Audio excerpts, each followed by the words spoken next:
Me llamo Elena. Nací y crecí en Asturias, donde las montañas parecen eternas y la lluvia y el sol se alternan tan rápido que en un solo día puedes sentir a la vez la primavera, el verano y el otoño. Nuestro pueblo es pequeño, todos se conocen y esa cercanía a veces da una sensación de apoyo y a veces se vuelve una carga, porque cualquier acontecimiento, por mínimo que sea, al instante se convierte en dominio público.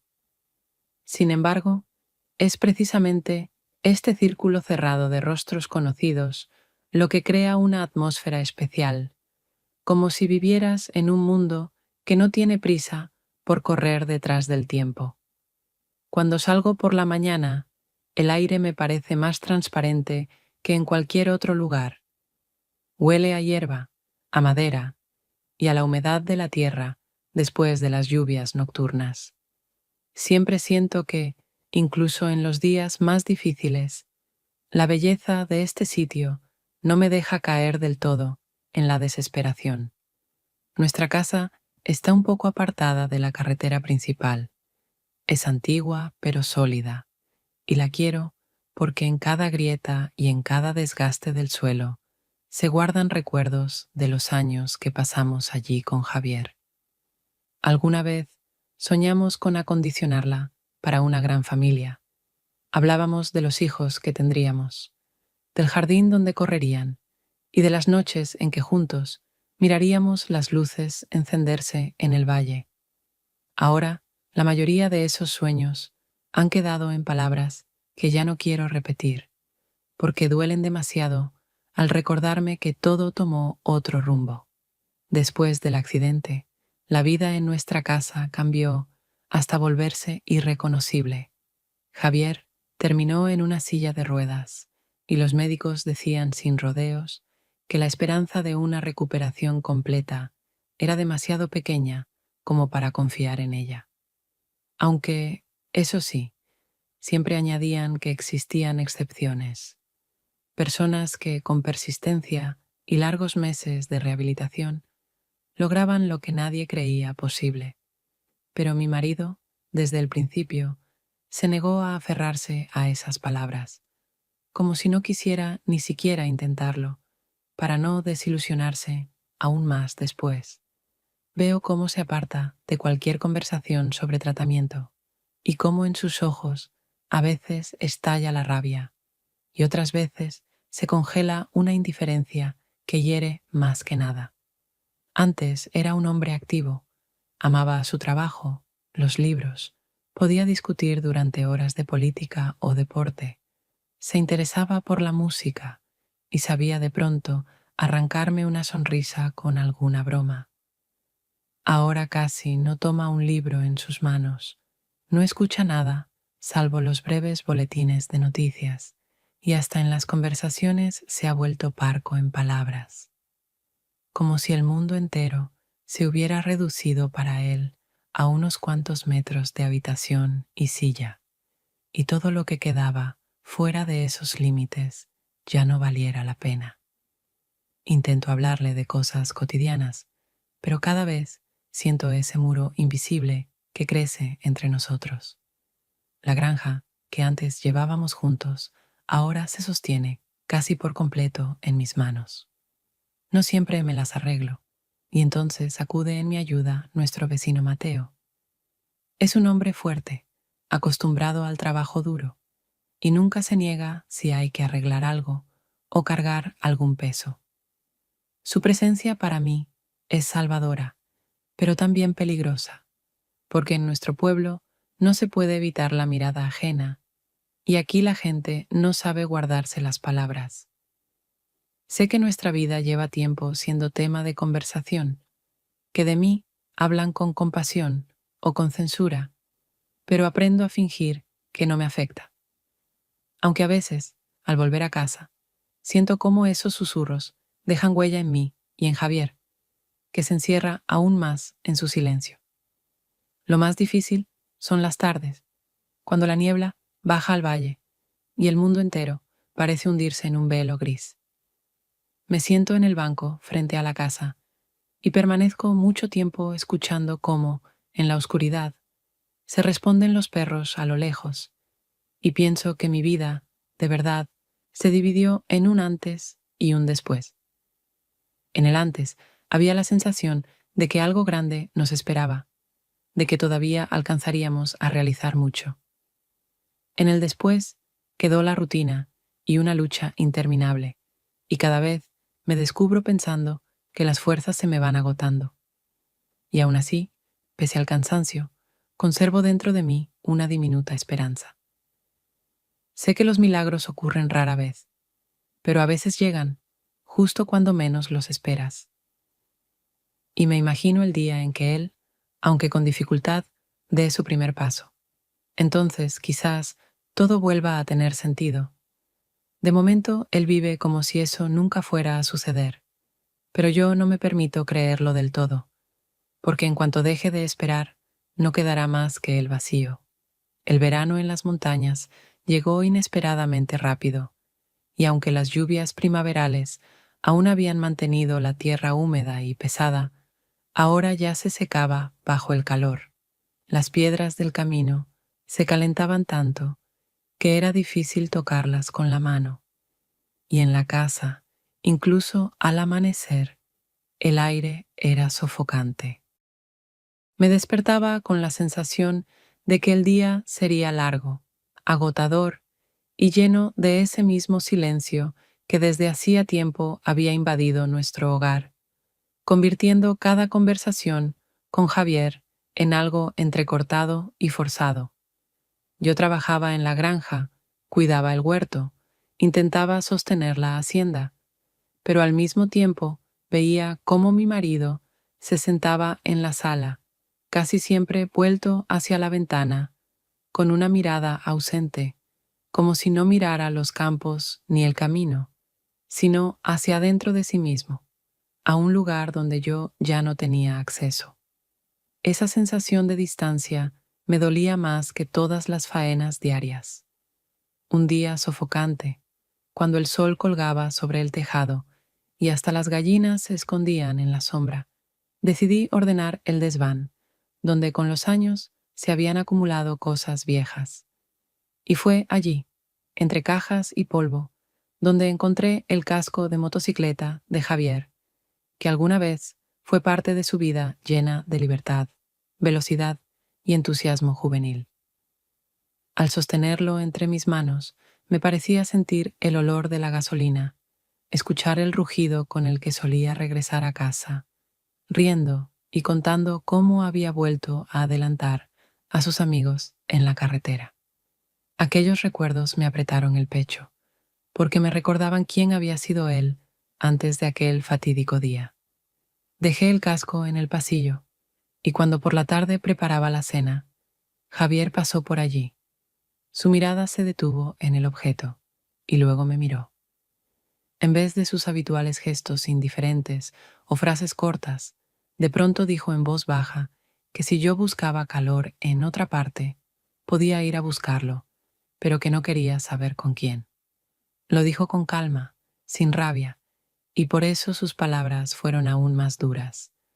No había en ellas ni lucha ni celos, solo indiferencia, que me resultó más dolorosa que cualquier prohibición.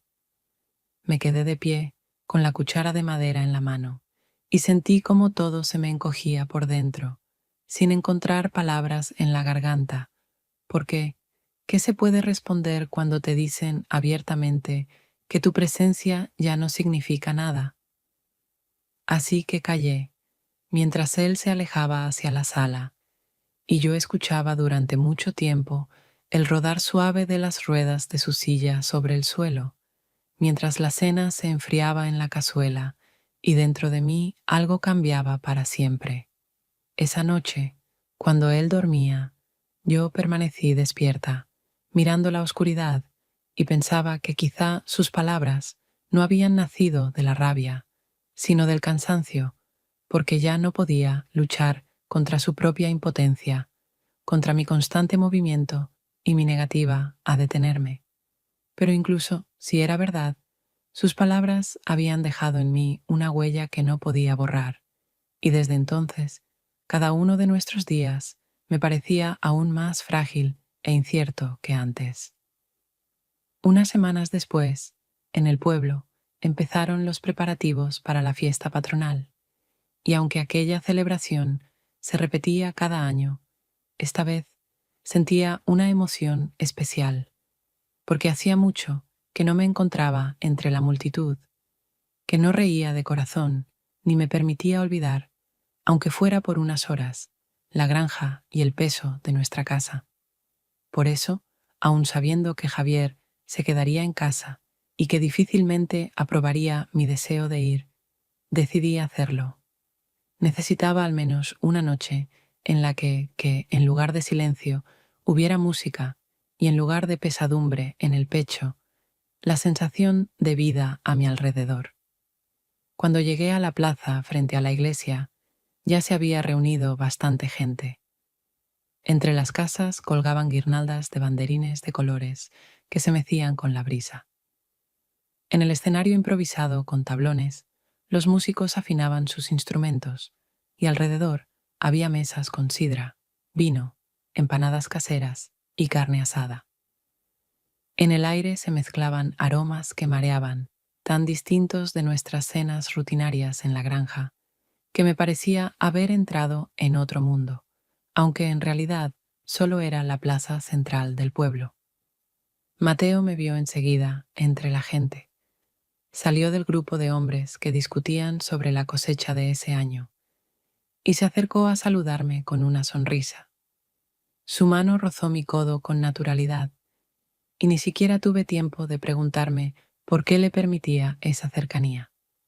Caminamos juntos entre la multitud, deteniéndonos a intercambiar palabras con los vecinos, y cada vez que yo reía, sentía que aquella risa sonaba distinta de la que conocía en casa, ligera, viva, libre. Hacía mucho que no experimentaba esa sensación. Cuando sonó la primera melodía de baile, la multitud se apartó enseguida formando un círculo. Mateo se inclinó hacia mí, invitándome a unirme. Al principio quise negarme, porque bailar en nuestro pueblo siempre atraía miradas, pero mis pies dieron un paso por sí solos, y al cabo de un minuto ya me movía al ritmo con él, sintiendo cómo la música me recorría el cuerpo, cómo la gente reía alrededor, y me parecía que volvía a ser aquella muchacha que podía bailar hasta el amanecer sin pensar en el cansancio, en la granja, en las obligaciones. Veía rostros sonrientes, escuchaba los vítores, sentía vibrar la ligereza en el aire. Incluso cuando noté algunas miradas recelosas dirigidas hacia nosotros, fingí no darme cuenta, aunque en mi interior sabía que en un pueblo tan pequeño nada pasa desapercibido, y que al día siguiente empezarían los comentarios sobre quién estuvo junto a quién y quién bailó con quién. Al día siguiente, mis temores se confirmaron. Al entrar en la tienda para comprar harina y una botella de aceite, dos mujeres junto al mostrador hablaban en voz alta, comentando lo bien que me había reído la noche anterior en la plaza junto a Mateo. No me miraban directamente, pero sus palabras estaban dichas para que yo las oyera. Solo me quedaba pagar en silencio y salir, porque entendía que ninguna explicación cambiaría nada. Y aún así, a pesar de aquellas habladurías, no podía negar lo evidente. Esa noche me había devuelto una sensación de libertad que hacía mucho no tenía. Incluso si se volvía contra mí, incluso si Javier llegaba a enterarse de los rumores, en lo más profundo sentía gratitud por esas pocas horas en las que volví a ser yo misma, y no solo esposa y ama de casa en la granja. El otoño en nuestras montañas llegó casi sin que me diera cuenta. Al principio solo notaba que las mañanas se volvían más frías, que la niebla permanecía más tiempo sobre los campos y que tras unas cuantas lluvias la tierra del patio ya no se secaba del todo en todo el día. En el aire apareció ese olor a humedad que siempre anuncia que el verano terminó definitivamente y que ahora todas las fuerzas deben centrarse en guardar la cosecha, en prepararse para el invierno, en asegurarse de que la casa no se quede sin comida ni leña. Estaba acostumbrada a esa rutina, pero ese año sentía que incluso las tareas más comunes me pesaban más que antes, porque el peso de los deberes se mezclaba con la incertidumbre que me acompañaba desde aquella fiesta de verano. Un día, Mateo apareció en nuestro patio con un saco lleno de patatas que había recogido en su campo. Dijo que su cosecha había sido mejor de lo esperado y que quería compartir para que en nuestra casa también hubiera más provisiones. Le permití entrar el saco en la cocina, porque sola no habría podido levantarlo. Era muy pesado y mis manos ya estaban cansadas de tantas faenas. Lo puso sobre la mesa, se limpió las palmas en su vieja chaqueta y sonriendo empezó a contarme cómo aquel año el clima había arruinado el maíz de unos y las manzanas de otros, aunque la patata había resistido todo. Su voz y sus bromas hicieron que dentro de mí se encendiera un poco de calor, como si con ese saco hubiera entrado en la casa algo más que una simple cosecha. Tomé un cuchillo y quise cortar una patata para mostrarle lo firme y limpia que estaba por dentro, y en ese momento él se inclinó más cerca para acomodar el borde del saco. Percibí el olor a tierra, a humo y a tabaco que siempre llevaba en la ropa después de un día de trabajo, y esa mezcla de aromas me pareció tan real y cercana que de pronto olvidé todo lo demás. Nos reímos por alguna de sus palabras, y entonces se inclinó aún más. Su rostro estaba muy cerca, y me besó. Fue tan repentino que ni siquiera tuve tiempo de entender cómo había sucedido, pero al mismo tiempo sentí que algo dormido desde hacía años despertaba en mí, algo que no había sentido en mucho tiempo.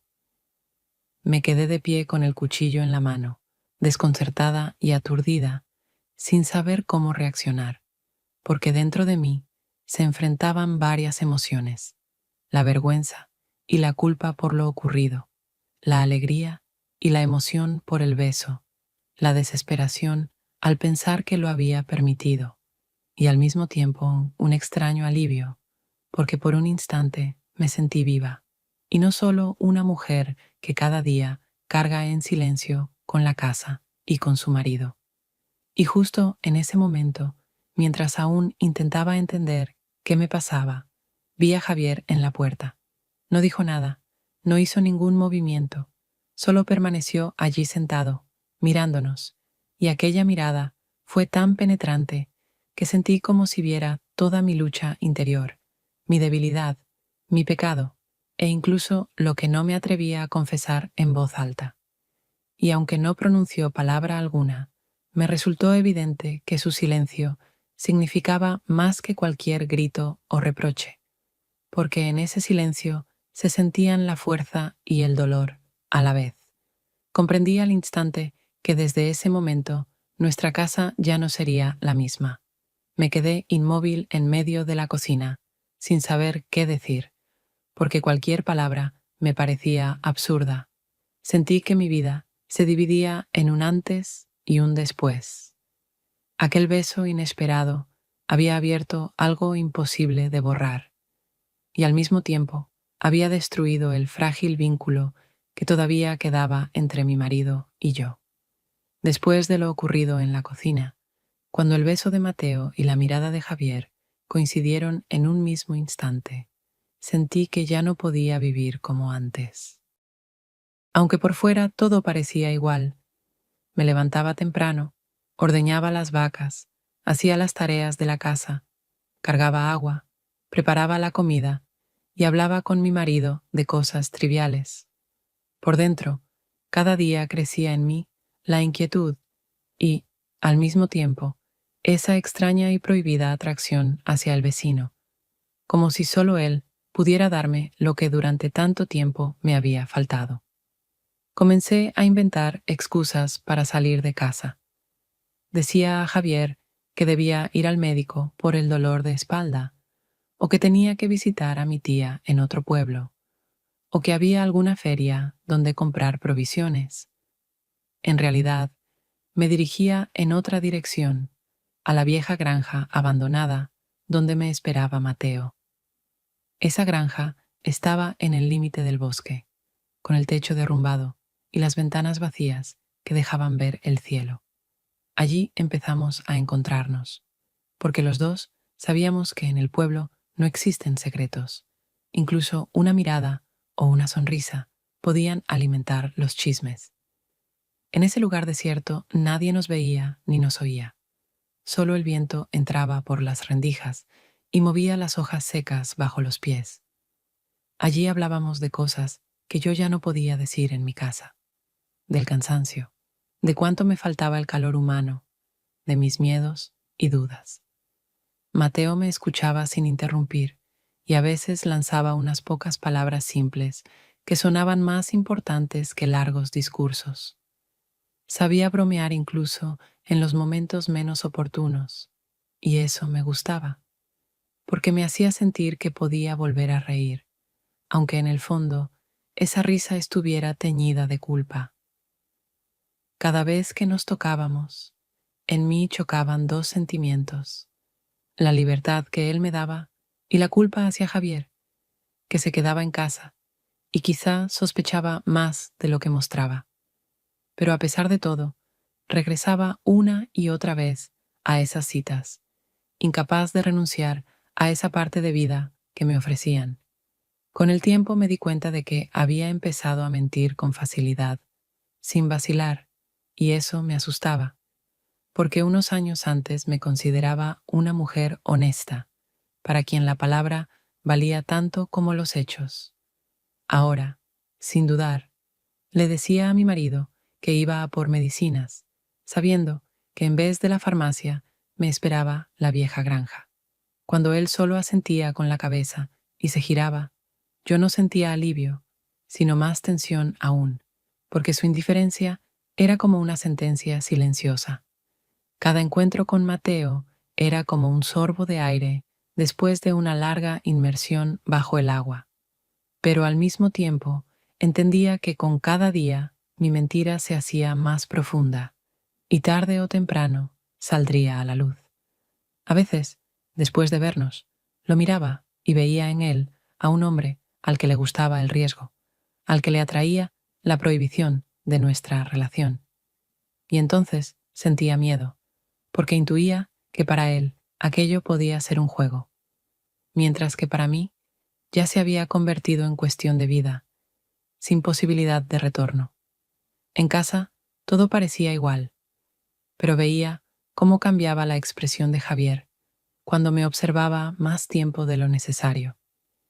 Esas miradas dolían más que si me hubiera preguntado directamente qué ocurría.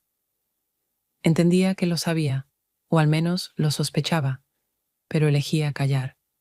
Ese silencio pesaba sobre nosotros más que cualquier pelea o escena.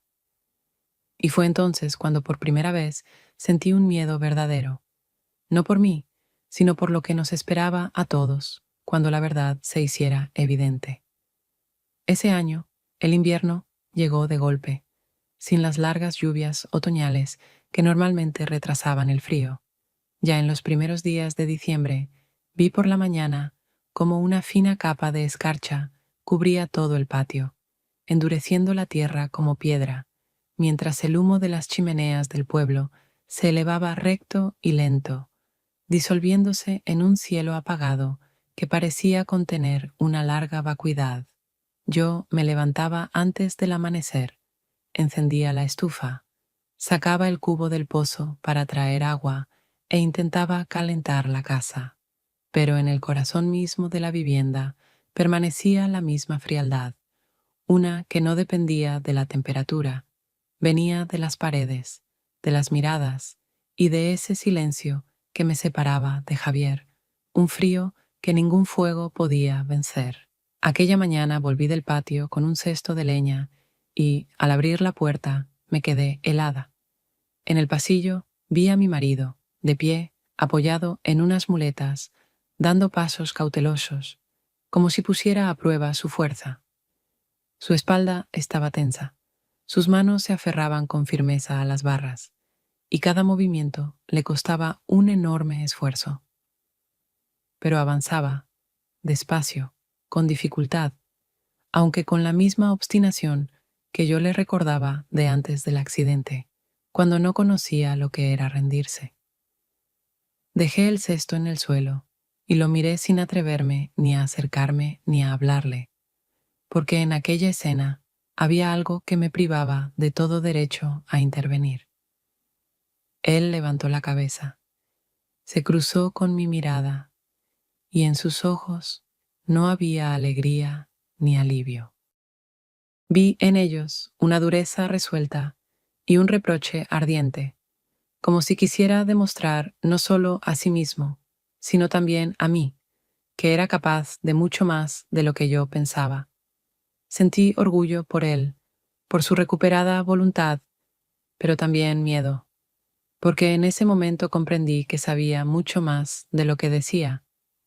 Tal vez llevaba tiempo sospechando que yo no pasaba mis días únicamente con el campo y las tareas, sino también con otro hombre. Y entonces entendí que su silencio, su aparente indiferencia, no eran cansancio ni desesperanza, sino una manera de mostrar que lo veía todo, que vigilaba incluso sin decir palabra. Aquella mirada, cargada de fuerza contenida, me asustó más que cualquier explosión de ira o reproche. Desde entonces empecé a notar que cada vez con más frecuencia intentaba levantarse de la silla. Probaba a dar unos pasos, apoyándose en la pared o sujetándose a los muebles. Aunque eran movimientos inseguros, revelaban su empeño, su decisión de luchar contra lo que parecía una condena definitiva. Yo lo observaba con sentimientos encontrados. Orgullo, porque no se había rendido, y temor, porque no sabía a dónde lo llevaría esa nueva fuerza. En la casa, el silencio se volvió aún más pesado, porque su presencia había cambiado. Ocupaba más espacio, imponía más que antes. Incluso cuando estaba sentado, sabía que podía ponerse en pie, dar unos pasos, sostenerme la mirada de tal forma que yo no pudiera apartar los ojos. Entonces, por primera vez, sentí de verdad que mi doble vida pendía de un hilo, que un poco más, y la mentira que había construido se derrumbaría. Porque sus pasos no eran solo físicos, eran también el símbolo de que volvía a la lucha, y que en esa lucha ya no quedaba lugar para mí tal como me había convertido. En la feria de Navidad de nuestro pueblo siempre se reunía más gente de la que podía verse incluso en un domingo frente a la iglesia. Llegaban vecinos de los caseríos de los alrededores, traían sus productos, montaban puestos con dulces, con cerámica, con juguetes de madera. La plaza se llenaba de voces, de risas y del aroma de las castañas asadas, que se vendían en cucuruchos de papel para que las manos no se helaran en el aire frío. Yo fui con unas cuantas mujeres de las casas vecinas, pensando que en medio de la multitud sería más fácil perderse y no llamar la atención.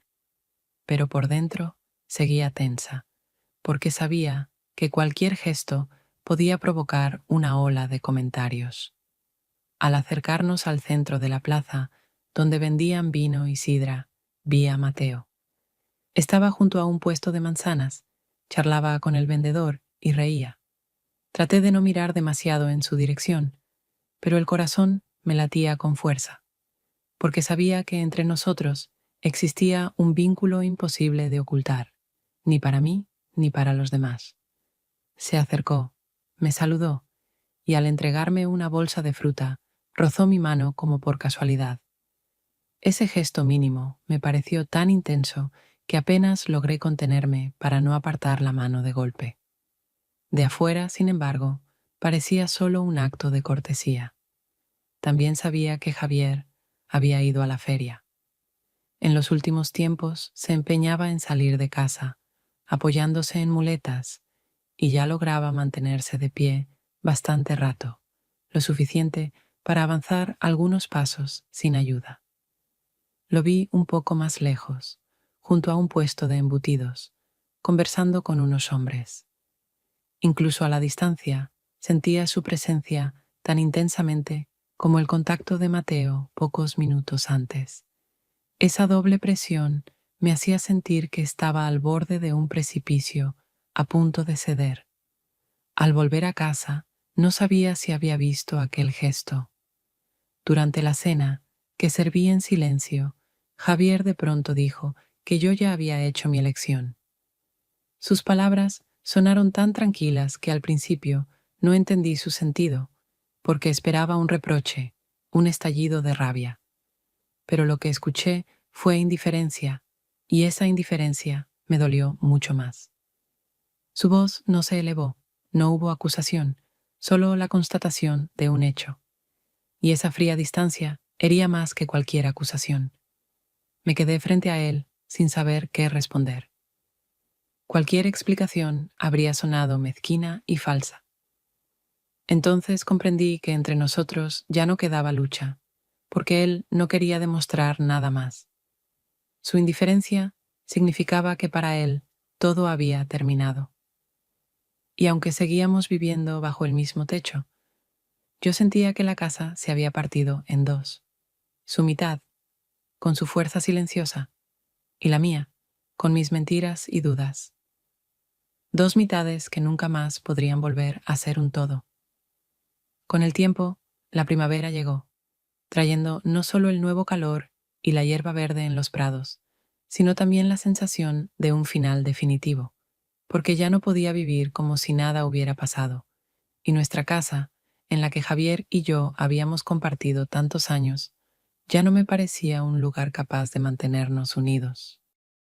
Cada objeto en ella me recordaba lo que habíamos sido antes y cómo nos habíamos perdido en el camino hasta llegar a este presente lleno de distancia y de indiferencia. El día en que decidí marcharme, Javier ya se sostenía más firme sobre sus piernas. Usaba un bastón en lugar de muletas y se movía despacio, pero con seguridad, como si quisiera demostrarse a sí mismo y a todos que no estaba roto del todo. Yo lo observaba caminar por el patio, mirar los campos que hasta hacía poco le parecían inalcanzables, y comprendía que en cierto modo recuperaba su fuerza, mientras que yo, al contrario, la perdía, porque cada paso que él daba hacia adelante lo alejaba aún más de mí. Hice mi equipaje deprisa, porque sabía que si me daba tiempo para dudar, acabaría quedándome, y entonces todo se repetiría sin fin. Un par de vestidos, algo de ropa interior, algunos utensilios de cocina que consideraba necesarios, y nada más. Mi mundo entero cabía en una sola bolsa grande que dejé junto a la puerta mientras él volvía del patio. Cuando entró y me vio con esa bolsa, esperé sus palabras. Pensé que exigiría explicaciones, que intentaría convencerme de quedarme, o al contrario, me culparía de todo. Pero solo se detuvo, apoyado en su bastón, y después de una breve pausa, pronunció una sola palabra: vete. En su voz no había rabia, ni dolor, ni arrepentimiento, y eso fue lo que más me asustó, porque entendí que realmente me estaba dejando marchar, que para él ya no tenía el peso que alguna vez tuve. Salí de la casa sin volver la vista atrás, temiendo ver en sus ojos algo que quebrara mi decisión, y caminé hacia la granja donde vivía Mateo, convenciéndome de que ahora todo sería distinto, que la vida empezaría de nuevo, sin el peso de los viejos agravios, ni de aquel silencio helado que envenenaba cada uno de mis días en nuestra casa. Mateo me recibió sin preguntas, aceptando como natural que me quedara con él, y su vieja casa en las afueras del pueblo se convirtió en mi nuevo refugio. Aunque en mi interior no sentí alivio, sino una extraña vaciedad, porque con aquel vete que pronunció Javier terminó una parte entera de mi vida. Ahora debía empezar de cero, aunque esa nueva página estuviera manchada desde los primeros días. Quise convencerme de que a partir de entonces sería feliz, de que todo lo que me faltaba ahora estaría a mi lado, porque al fin había tomado la decisión que tanto temía antes. Pero en el fondo comprendía, la felicidad no llega de golpe, no nace solo del hecho de cambiar de lugar. Por eso no me quedaba más que esperar y ver qué me traería esta nueva primavera, que había comenzado no solo en el calendario, sino también en mi propia vida. Vivíamos en la vieja casa de Mateo, que aún me parecía ajena, aunque intentaba llamarla nuestro hogar. El techo goteaba después de las lluvias, el revoque de las paredes se desmoronaba, y cada mañana oía el viento silbar en las rendijas de las ventanas. Al principio me repetía que eran cosas pequeñas, que juntos podríamos arreglarlo, ahorrar un poco, hacer reparaciones, pero al cabo de pocas semanas se hizo evidente. Apenas nos quedaba algo después de cubrir los gastos básicos, y el trabajo en la granja no daba lo que esperábamos. Mateo volvía cansado, irritado, hablaba poco, comía en silencio. A veces arrojaba la cuchara sobre la mesa si algo no le gustaba, y cada vez veía menos en él a aquel hombre que se reía conmigo en las fiestas del pueblo, y más a alguien que perdía la paciencia y se endurecía por impotencia. Contaba los días, tratando de entender por qué cada mañana sentía náuseas, por qué me agotaba incluso después de trabajar un rato en el huerto, por qué mis pechos dolían al más mínimo roce. Al principio me convencía de que era por el estrés, por el cambio de vida, por la tensión interminable. Pero cuando pasó un mes y luego otro, ya conocía la respuesta. Estaba embarazada.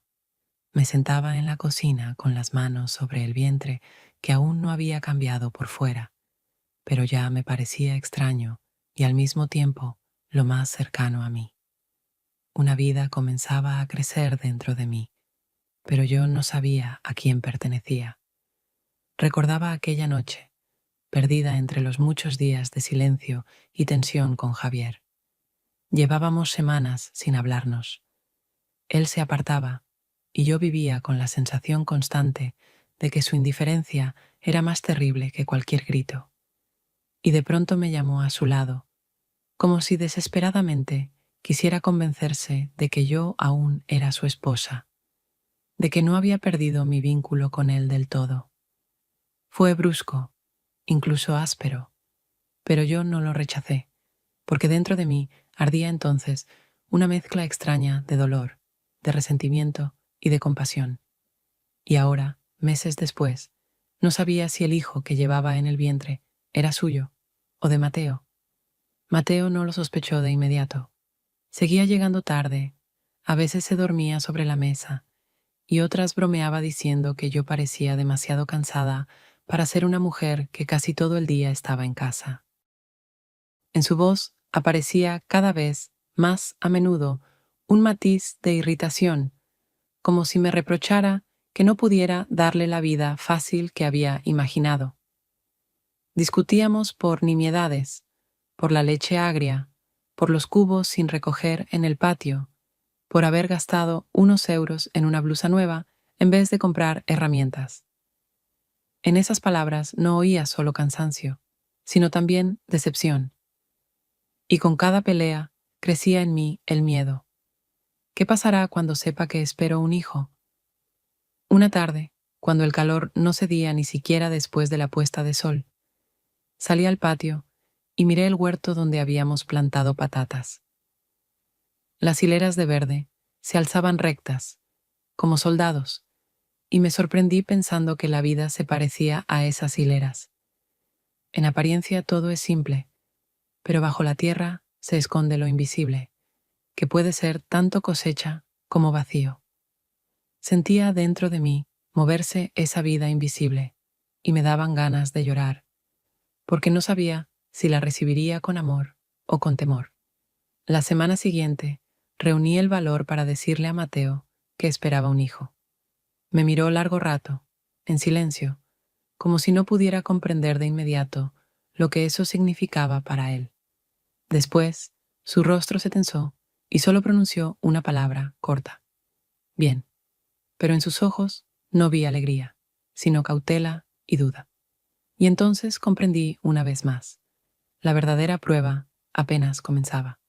Pasaban los días, y cada mañana me despertaba con la sensación de que el tiempo corría demasiado rápido, porque mi vientre ya era pesado, y cada paso me costaba un esfuerzo. Mientras la casita de Mateo, con sus puertas estrechas, sus escaleras torcidas y la humedad constante, me parecía aún más estrecha que antes. Cada vez pensaba más en cómo íbamos a criar a un hijo en esas condiciones, porque faltaban hasta las cosas más simples, sin hablar del dinero para medicinas o ropa nueva, y con cada día la inquietud crecía. Cuando llegó el momento del parto, sentí que estaba casi sola, porque Mateo, aunque intentaba estar a mi lado, se veía perdido y extraño en aquella situación, como si no estuviera preparado para asumir la responsabilidad de lo que sucedía.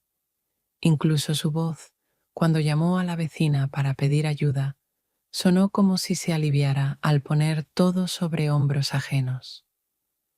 La vecina, una mujer mayor y con experiencia, me acompañó en el hospital, me sostuvo en medio de aquel dolor y aquel miedo, y cuando por fin escuché el llanto del niño, sentí al mismo tiempo alivio y aún más incertidumbre, porque junto con mi hijo entraba en mi vida una pregunta para la que no tenía respuesta. Cuando lo tuve en brazos, cuando miraba su pequeño rostro, sus ojos que apenas empezaban a acostumbrarse a la luz, quería pensar que aquello era el inicio de algo limpio y nuevo. Pero a mi lado estaba Mateo, y en lugar de alegría en sus palabras, sonó una fría distancia. Dijo que no estaba seguro de que ese niño fuese suyo. Y aunque lo dijo sin ira, casi con alivio, esas palabras me partieron por dentro de un modo que ya no podía ocultarme la verdad. Para él, aquel hijo no era un deseo cumplido, sino más bien una carga de la que, en el fondo, esperaba librarse. Su rostro en ese instante estaba sereno, demasiado sereno, y eso me asustó más que si hubiese gritado o exigido pruebas, porque entendí que en lo más hondo se alegraba de tener un pretexto para apartarse y dejarme sola con todo lo que me esperaba. Me quedé sentada con el recién nacido en los brazos, sintiendo su tibio aliento, y al mismo tiempo comprendía que a mi lado no había ese apoyo en el que había confiado, que mi camino volvía a desviarse hacia un lugar donde me quedaba sola, aunque físicamente hubiera alguien cerca. Aquella tarde, cuando en la casa se apagaron todas las voces y la vecina regresó a la suya, me quedé largo rato junto a la cama, escuchando la respiración de mi hijo, y pensaba que tendría que darle todo lo que pudiera, aunque nadie más me ayudara, porque en los ojos de Mateo ya no veía amor ni responsabilidad, solo cansancio y distancia. Y aquello me apretaba el corazón más fuerte aún que el propio parto.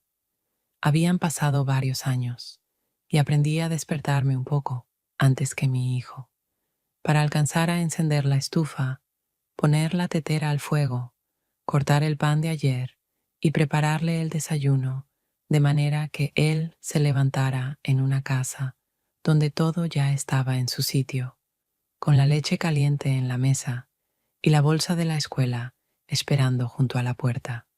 Y cuando salíamos por el sendero estrecho que va de nuestro patio hasta la carretera, siempre lo observaba caminar, levantando un poco la punta del pie, y le iba contando que hoy había que recoger los zapatos arreglados en el taller, llevarle a la vecina un tarro de mermelada de cerezas y no olvidar pasar por la tienda a comprar jabón, porque ya se nos había acabado. En esos pequeños detalles que formaban nuestro día, encontraba la sensación de orden que no dependía de lo que se decía en el pueblo, ni de cómo nos miraban los demás. Mi hijo crece observador y paciente. Le gusta detenerse en cada arbusto donde zumba un abejorro, escuchar la lluvia golpear sobre el alero y hacer preguntas a las que no siempre hallo respuesta. Por ejemplo, ¿por qué el padre de Pablo va a las fiestas escolares vestido de bombero? ¿O el de Mariana lleva pasteles de la panadería? Y si de verdad todos los padres viven siempre con sus hijos, entonces le digo que cada familia tiene su historia, que algunos se van a trabajar lejos, que otros laboran en otra ciudad y que algunos simplemente no pueden venir a menudo. Y aunque esas palabras no son toda la verdad, tampoco son mentira abierta, porque no quiero cargarlo con el peso de explicaciones de adultos antes de tiempo. La maestra de su clase es bondadosa y serena. A veces me detiene en la puerta y me dice que el niño cuenta bien, lee con atención y no se pelea con los demás, pero que a veces guarda silencio cuando hablan de asuntos de familia. Yo solo asiento, porque sé que no calla por vergüenza, sino por la cautela que ha aprendido a mi lado. Mateo en estos años cambió, como cambian quienes se cansan de la lucha diaria y dejan de ver sentido en los planes compartidos. Cada vez pasa menos tiempo en el taller o en el campo y más en el centro del pueblo, donde siempre hay compañía para beber vino barato y hablar de cosas sin importancia. Vuelve tarde, huele a vino y tabaco, habla poco y con rudeza, y se duerme en la silla sin siquiera quitarse los zapatos. En esas noches enseño a mi hijo a hacer barquitos de cartón o a leer por sílabas, porque necesito que en nuestra casa al menos algo siga su curso, más allá de la impotencia ajena. El dinero nunca alcanza, y salimos adelante con pequeños trabajos. Yo ayudo a los vecinos mayores con la limpieza, hago queso, vendo unos cuantos frascos de mermelada, a veces lavo la ropa para otra familia. No son grandes ingresos, pero me dan la certeza de que puedo sostener nuestra vida con mis propias manos, al menos en lo que toca al niño. En el pueblo todos me conocen, y ese conocimiento no siempre es un alivio. Algunos me tienden las llaves de su cobertizo, diciendo que puedo coger el hacha o la escalera si las necesito. Otros me pasan por la ventana un paquete con un suéter de niño que ya les quedó pequeño a los suyos. Y hay quienes solo bajan la voz cuando paso, y sus medias palabras quedan flotando en el aire como si yo debiera recogerlas y continuar. Pero yo sigo caminando, con la mano de mi hijo en la mía, pensando que nada de eso importa mientras él vuelva a casa con las manos calientes y el cuaderno limpio en la mochila. Cuando se enferma, vamos a la clínica del pueblo vecino. Esperamos en la fila. Él mira un cartel con dibujos sobre higiene y yo leo en el teléfono la lista de compras y organizo en mi cabeza el plan de la semana. En esos momentos me parece que vivo como viven los demás, solo que un poco más precavida y un poco más callada. A veces me toca hablar con Mateo, no como con un compañero, sino como con un huésped de nuestra casa. Le pido que no alce la voz delante del niño, que no deje las monedas sueltas del vino sobre la mesa, que guarde aunque sea algo para libros y cuadernos. Él asiente, promete, y luego lo olvida. Yo no hago escenas, porque sé que nada cambiaría con palabras altas. En lugar de eso, cuento las monedas, muevo las cosas de un estante a otro, y cada noche pienso cómo hacer para que mi hijo no sienta la misma carencia que yo siento. Él crece como un niño tierno, no pide de más y agradece la mínima cosa, y eso me da más fuerza que cualquier apoyo externo.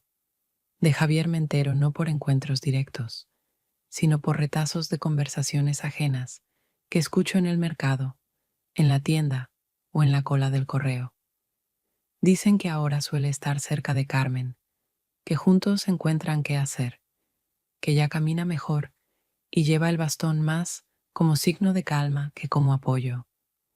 Yo rehúyo los detalles, porque mi vida ya no está donde está él. Está aquí, en los caminos matinales hacia la escuela, en las cremalleras rotas de la chaqueta, en la búsqueda de cambio para la leche, en la lectura nocturna cuando mi hijo se duerme con la cabeza apoyada en mi hombro. Y aún así, a veces, cuando en alguna charla surge por azar su nombre, o los vecinos mencionan a alguien a quien prefiero evitar, mi hijo me mira con preguntas calladas en sus ojos. Entonces le doy la respuesta más simple, que en nuestro pueblo todos conocen a alguien. Seguimos caminando, y él lo acepta sin protestar, sin saber todavía que la verdadera respuesta lo esperará en el futuro, cuando sea mayor. Así vivimos, dos bajo un mismo techo, donde cada día tiene su propio rumbo y su propio precio.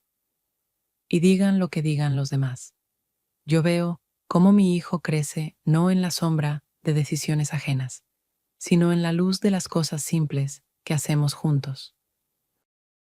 Y quizá eso sea en realidad esa otra vida, la segunda vida, de la que antes no me daba cuenta, una vida sin grandes acontecimientos, pero con el calor suficiente para los dos, al menos hasta mañana.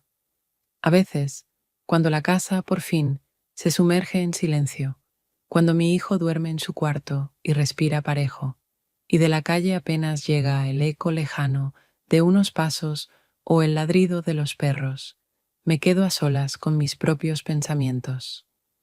En esos momentos comprendo que la vida verdadera no bulle en algún lugar fuera de mí, sino que se despliega en calma por dentro.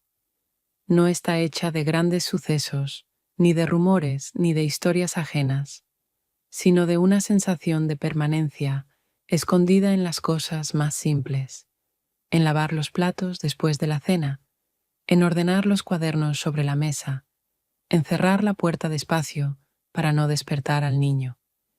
Y aunque nadie lo note, son precisamente esos gestos pequeños los que sostienen mi mundo y evitan que se deshaga.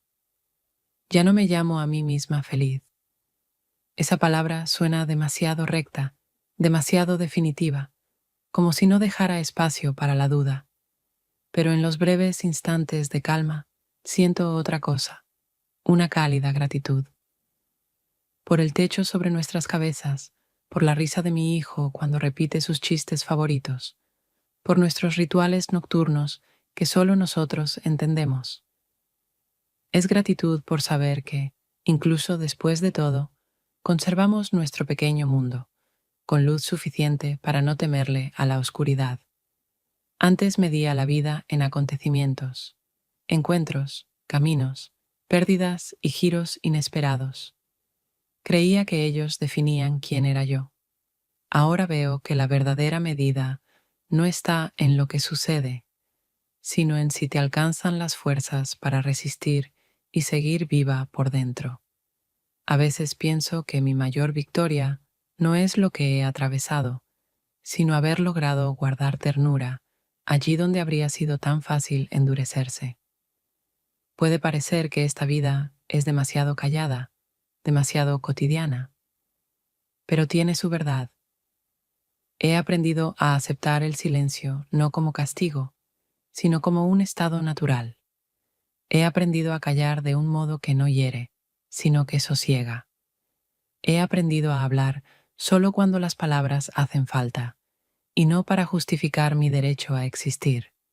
Y quizá en eso consista la verdadera madurez, en permitirse ser sin la presión de grandes expectativas. El pasado, claro, seguirá resonando mucho tiempo en mi vida, en nombres casuales que escucho en el mercado, en miradas que se posan en mí como intentando recordar la historia. Pero ya no trato de luchar contra ello. Le permito estar, atravesarme, sin aferrarse ni dejar cicatrices, porque ahora mi vida está aquí, en estas paredes, en el olor del pan por la mañana, en la risa del niño que me llama desde la otra habitación. A veces pienso que la verdadera fuerza no está en los actos decisivos ni en las decisiones arriesgadas, sino en la capacidad de permanecer, de sostener la casa, de sostener el silencio, de sostener a aquel que más confía en ti. Es la fuerza de quienes cada día eligen quedarse, aun cuando nadie lo ve ni lo aplaude. Quizá en esa perseverancia callada se revele esa segunda vida que antes ignoraba.